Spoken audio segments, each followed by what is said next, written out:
Good morning, I'm Sam McDade. Here are some of the stories we're working on for Say News at noon. Ottawa officials are taking their first steps to intervene as the Toronto housing market soars. Both the federal and provincial finance ministers are meeting with John Tory today. The housing market has Seneca students worried. Simone Kitchen is getting the scoop on how future homeowners will feel. It may be spring, but winter weather is hanging on a little longer. Our weather specialist, Erin Bernardo, has been following this weather trend all morning. She will have the details later today. In sports, the Toronto Maple Leafs fight for a playoff spot for the first time in 4 years.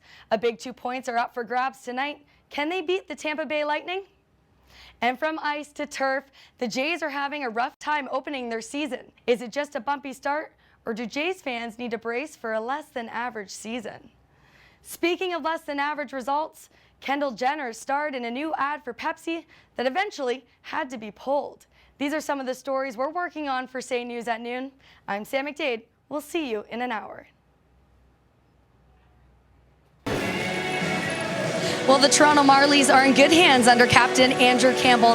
Now to talk more Andrew Campbell and Toronto Marlies hockey talk, I'm going to send it upstairs to the booth for Todd Crocker and Bob Miguel's thoughts on the first period. Gentlemen, I'm standing by with the Ice Caps offensive force, Chris Terry. Chris, let's talk about your super skills. 51 points in 39 games played. What's been working with you for this team? Thanks, Alessia. The Toronto Maple Leafs and the Washington Capitals have been keeping playoffs interesting and blood pressure high in their series so far.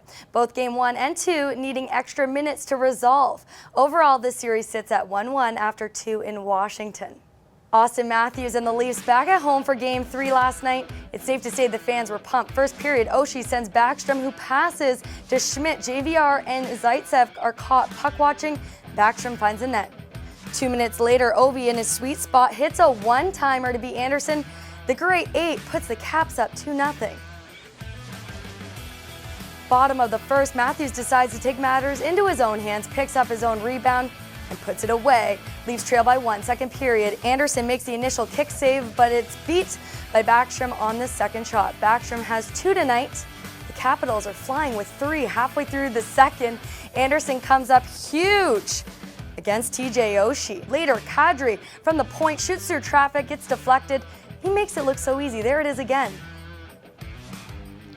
Nylander later with a shot down low. It takes 2 though to score.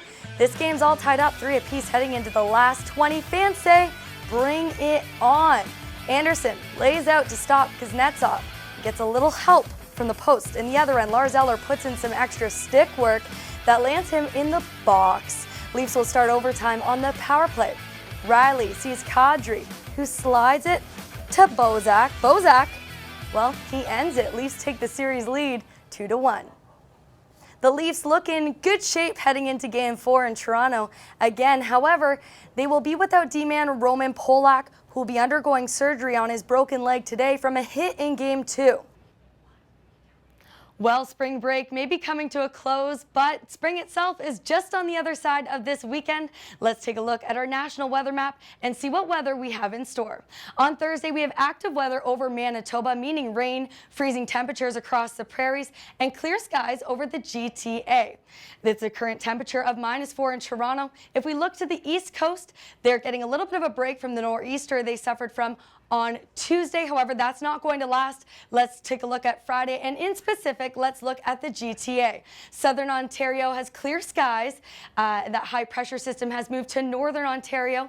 That high pressure system is going to drop down though into the GTA, bringing snow and rain into the city into Saturday. By Saturday, we're going to see a warm front through the prairies in the double digits thanks to this high pressure system right here. It's going to make its way to us over in Toronto by about Sunday. If you take a look at the nor'easter that was building from the low pressure system on the east coast, it's starting to collect now. However, it's not going to be as severe like I said earlier in the week. Let's take a look at our spring breakers who are outside enjoying the slopes at Horseshoe Valley. Everyone looks like they're having so much fun, and it's good to see everyone geared up for the proper weather. Let's see what gear you'll need and look at our current weather temperatures map. Clear skies and sunshine across the board, which is great to see. -10 in Sudbury, -9 in Parry Sound, -6 in Barrie, and -4 right now in Toronto. However, the wind chill is going to make an effect on how cold it's going to feel today and this weekend. Let's take a look at our 4-day forecast and see how cold it's going to feel. Sir, can I ask you a quick question about the 3HL? Hey, can I ask you a quick question about hockey? Come on here.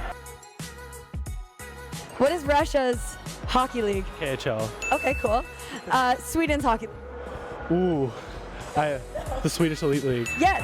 XHL, I don't know. What pro hockey league is based out of Russia? KHL. Okay.